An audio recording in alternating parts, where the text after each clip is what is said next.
여러분, 인바디를 왜 찍는지 지금부터 제가 설명해 드릴게요. 우리가 인바디를 찍는 이유는 환자분들의 체형을 통해서 이 사람들의 특징을 보는 건데, 이게 한방적으로 큰 의미를 가져요. 체형을 크게 분류하면 두 가지인데, 비인과 수인. 비인은 통통하고 살집이 있는 사람들을 말을 하는 거고, 수인은 이제 비교적 날씬하고 슬림한 사람들을 말을 하는 거예요. 그리고 또 통통한 사람들과 슬림한 사람들은 같은 병이 오더라도 원인이 다를 수 있어요. 인바디 결과 세 가지를 좀 같이 보도록 할게요. 체중하고 골격근하고 체지방하고 비교적 이렇게 비율이 같은 사람들은 굉장히 건강한 타입이라고 보시면 돼요. 이런 사람들은 외과적인 질환은 올 수 있겠지만 비교적 내과적인 질환은 잘 나타나질 않아요. 반대로 슬림한 사람들은 너무 근육량이 너무 없어서 문제예요. 근육은 우리 몸에서 운동을 해서 열을 만들어내는 역할을 하는데, 이런 사람들은 몸이 찰까요? 안 찰까요? 몸이 굉장히 찌있죠. 그래서 이렇게 인바디 자료가 있으면 진료를 볼 때 굉장히 편해요, 진료분들이. 그리고 통통한 사람들은 몸이 뜨거울 가능성이 높습니다. 근데 100% 그런 건 아니에요. 통통한 사람들 중에서도 몸이 또 찬 사람들이 있어요.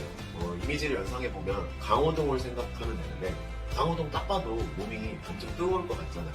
그리고 한 열을 나누는 것 말고도 인바디를 통해서 이 사람이 노폐물이 많은지, 그리고 또 인바디를 통해서 이 사람이 기능이 굉장히 떨어져 있는지, 이런 것도 알 수 있어요. 개그맨 이윤석을 한번 떠올려 보실래요? 이윤석이 소화기 기능이 강할까요? 약할까요? 딱 봐도 굉장히 많이 약하겠죠.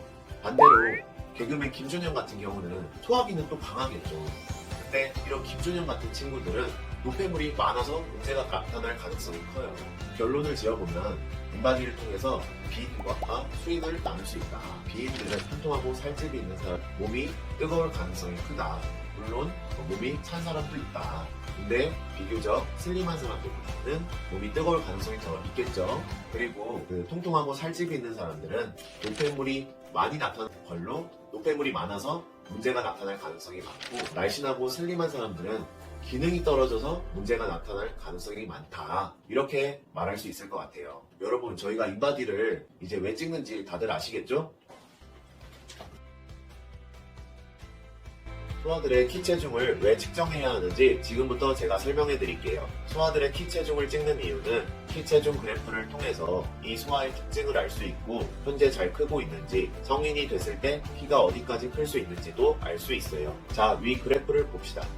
원인 모를 두드러기로 온 친구인데요. 체중을 봤을 때 체격이 어느 정도 있고 통통하고 살집이 있는 친구라는 걸 알 수 있어요. 이런 친구들은 열이 많을 가능성이 높을 거예요. 이런 친구들이 체중이 증가할수록 열도 더 많아지고 두드러기 증상도 더 심해질 겁니다. 이런 친구들은 소결을 조장하는 밀가루 음식, 그리고 너무나 기름진 음식, 햄, 소세지 등의 육가공식품들을 줄여야 하고, 체중을 줄여야 몸의 균형이 맞아져서 두드러기 증상도 좋아질 겁니다. 실제로 체중이 이렇게 오른 치솟은 두 부분에서 두드러기 증상이 더 심해졌고, 체중이 내려간 부분에서 두드러기 증상이 좋아졌어요. 이런 자료를 가지고 있으면 환자분들, 보호자분들에게 설명하기에도 좋고, 환자분들, 보호자분들이 납득하기도 더 좋을 거예요. 키 성장을 알아보기 전에 두 가지 개념을 잡고 갑시다. 바로 MPH와 급성장기인데요. 위 그래프를 띄워주시죠. 여기 기울기가 가파른 두 시점이 보이시나요? 첫 번째 기울기가 가파른 시기가 1차 급성장기이고 0에서 3세 때라고 보시면 되고, 두 번째 기울기가 가파른 시기가 제2차 급성장기이고 만 10세에서 12세, 2차 성징이 이루어지는 때라고 보시면 됩니다. 여기 기울기가 완만한 시기는 바로 완만기인데요. 이 시기는 사실 급격하게 성장이 이루어지는 때는 아니고 보통 1년에 4cm에서 5cm 정도 크는데, 이 시기에 아프지 않아야 추후에 성장에 있어서 손해를 보지 않습니다. 공식 한번 띄워주시죠.